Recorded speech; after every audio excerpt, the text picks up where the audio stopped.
Years where we don't get any new Resident Evil releases whatsoever tend to be fairly rare, and periods of consecutive years of the sort rarer still.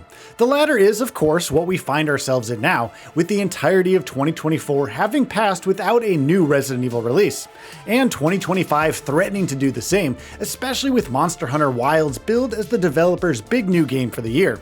But thankfully, series fans continue to have plenty to look forward to nonetheless.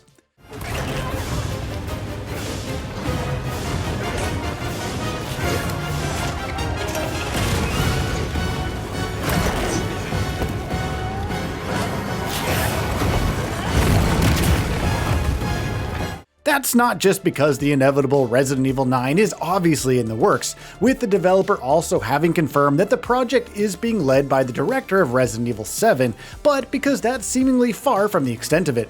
Prominent insider Dust Golem claimed close to a year ago that there were as many as 5 new Resident Evil titles that were simultaneously in development at the time, later going on to claim that also included 2 more remakes in the form of Resident Evil 0 and Code Veronica.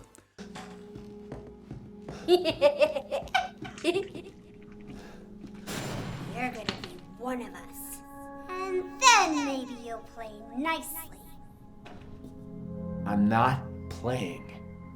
No! Get that away from me! The developer itself has also confirmed that more Resident Evil remakes are indeed on the way, which should come as no surprise to anyone who has paid an iota of attention to how successful RE2 and 3 remakes have been for the company by pretty much every metric, even if RE0 and Code Veronica might not be everyone's most expected remake picks. Even so, we can speak at length about why those 2 picks for remakes make a lot of sense, and why series fans have reason to be excited about them.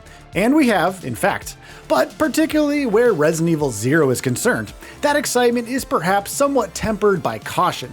The original RE0 remains to this day one of Resident Evil's black sheep, so to speak, which combined with factors related to the alleged remake's development do give some rise to some interesting questions.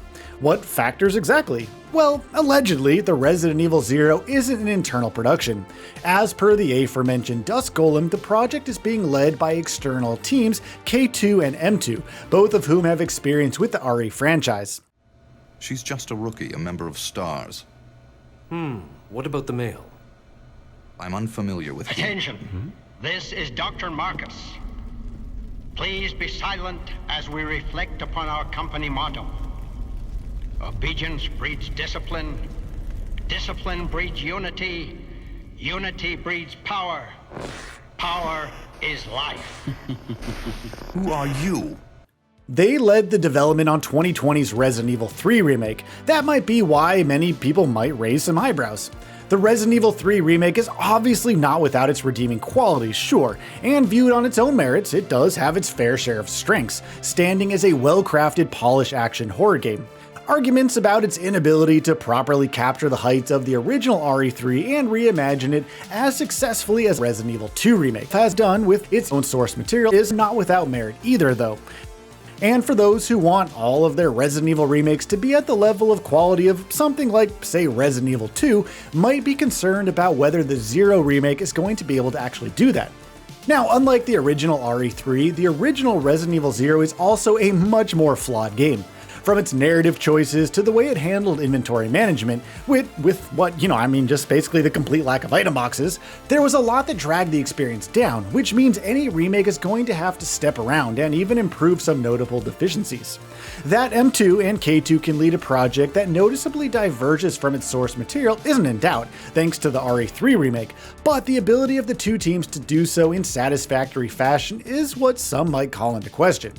Now, as far as Code Veronica is concerned, with the internal dev team that worked on the Resident Evil 2 remake allegedly leading development on the project, confidence will be high that the game will also be able to hit a similar level of quality. And given the original game's status as a mainline numbered entry in all but name, it's easy to understand why it is receiving that kind of attention. But really, the Resident Evil 0 remake should ideally be targeting a similar level of quality. And no, that's not just because all games should be masterpieces, duh. Now die.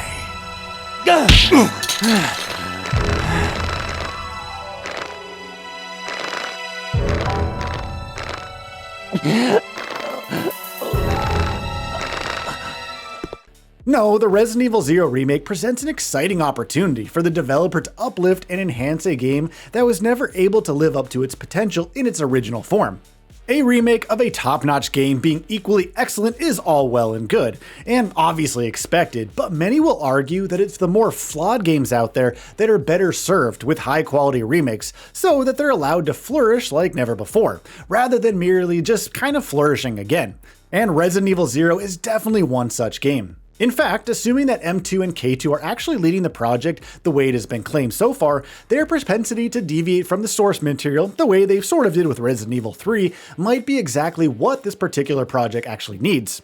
From the characterization of Billy Cohen, to how it handled item boxes, to how the partner system and character swapping worked, and more, there's a lot about the original Resident Evil 0 that sounds intriguing on paper, but just wasn't executed in that original vision for the game well enough by any stretch. With enough changes and some proper execution, those are ideas that can add to a game in meaningful ways, at least one would hope, and a remake presents the perfect opportunity to do just that.